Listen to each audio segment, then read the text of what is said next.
Hey guys, happy Halloween. We're here for our first spooktacular Halloween special in the tiny house.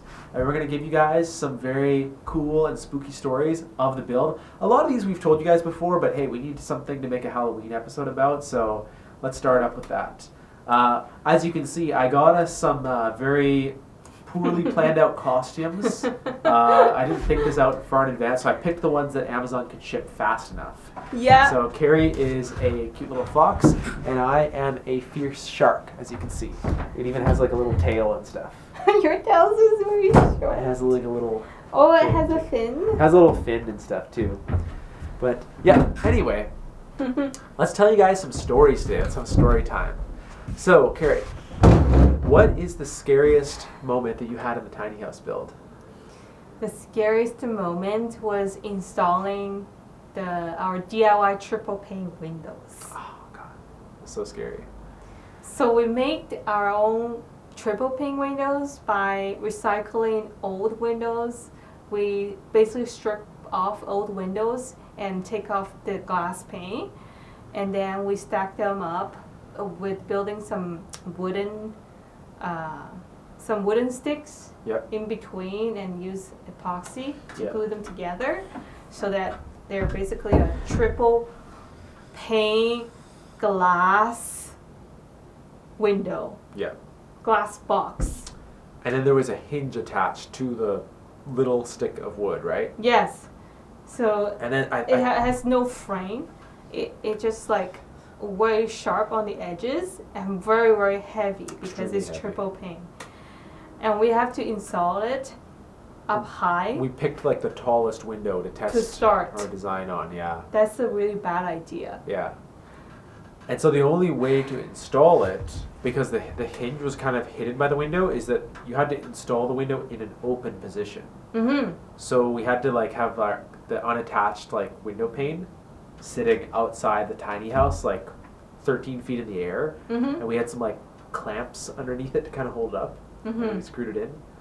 That was very scary. Mm-hmm. And you were inside and on the loft, and I was climbing the ladder outside. And so scary. I was really scared that something's gonna slip and drop, and the whole glass is gonna fall. So I'll note that that test window, it sat over winter, and the weathering and everything, actually water started to get in it because there's no frame, and like the epoxy work, I didn't do that well. That was like one of the first ones. But getting like water in it and stuff like that, and like that was like freezing and like thawing and stuff like that. So by the time I had to uninstall it this year, it was like completely falling apart. Like you could like pretty much pry apart the panes of glass. Like peel it off. I think I had to like open it in order to remove that. So it was like insanely scary, that part. The new design we have for the windows is not nearly as scary to install. The hinges, I think I redesigned them so that you have them closed and then install the hinges, which is a lot easier. And you made a box for them. Yeah, we kind of redesigned stuff to support the glass better, so it's not just sitting on the epoxy. You learn from your mistake. I learn from my mistakes. I try. All right, guys. I'm going to bring you my scary story. And this is a familiar one, and I should probably make a whole video about this at some point, but you guys know that I like old cars, especially ones that are really junky and hardly run. And there's a lot of times where I've been very far from home, very late at night or something, and had a mechanical failure or something of the sort. Very far from home, no one to pick you up, not enough money to call a tow truck. Oh my god. This fire truck that we built this on, I think we told the story already, but we bought it from Hutterite Colony in Manitoba. It's like 1,000 kilometers away from here. And we picked it up from the guy. We'd already paid. He sent us on our way. He explained how to drive the truck. We left the Mennonite colony and then went onto the grid road. And I decided to drive it a little bit and then check it to see what was going on. And what was going on inside was that the fuel line was spewing gasoline out, which could have erupted into flames. I had my basic toolbox, like my green one that I have here, but I didn't have any more fuel lines, so all I ended up having to do, which was, it was a thing we had to do on the side of the grid road, literally, was just cut the fuel line and then stretch it enough to like hose clamp it back together. And then we proceeded on the rest of our equally scary drive back to Saskatoon. My goodness. We took the Yellowhead Highway, which is really skinny, I remember, and has no shoulder and like big drop-offs beside the road. And that truck, it has a straight front axle, which most cars don't have.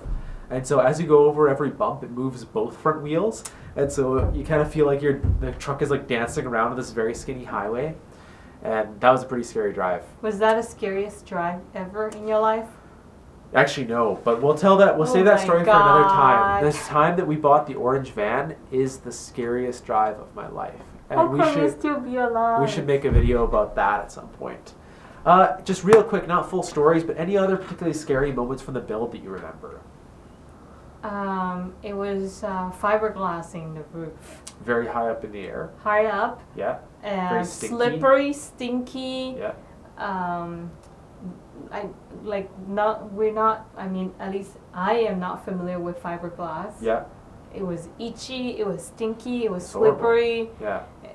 and it's just terrible experience. But plus side, it's very effective. It's like you don't get any water through the fiberglass. It's like a swimming pool up there. It's like a swimming pool up there, literally. Yeah. Yeah. I have a further scary moment. When I set out to build a tiny house, I knew I wanted to do a wood structure because that's what I'm most familiar with building. But the caveat was that, like, well, we have to be careful not to get stuff wet, especially with joists where there's like critical glue joints that like hold everything together. I was like, it'll be fine as long as you don't get it wet. Which, why would it get wet? It's going to have a roof over it. In reality, a lot of stuff got extremely wet, and I'll get into that story. And that was really scary for me because I was like, oh, are we going to like bust a structural beam here?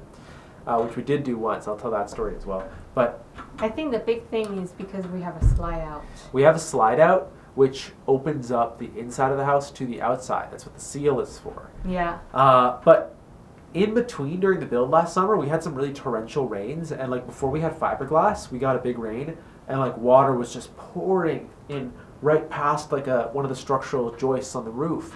And I was really worried, like this thing is just going to come apart. Like plywood doesn't like getting wet.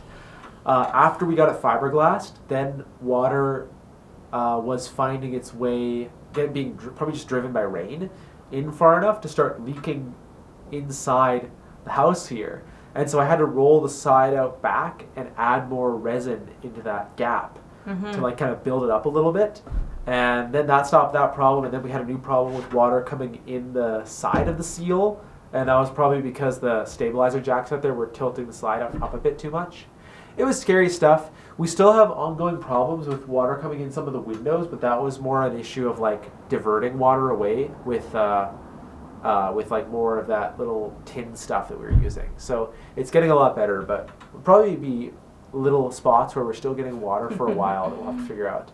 That's just part of the issue with having, no like kind of a radical roof design. But overall, it's working pretty well, I think. Well, guys, I think that about wraps it up for our first ever Halloween special. We'll come at you next Halloween with more scary stories, and we'll think of more fun videos like this to do in the future. But anyway, thanks so much, guys. Have a happy Halloween. Bye, guys. See you. See you.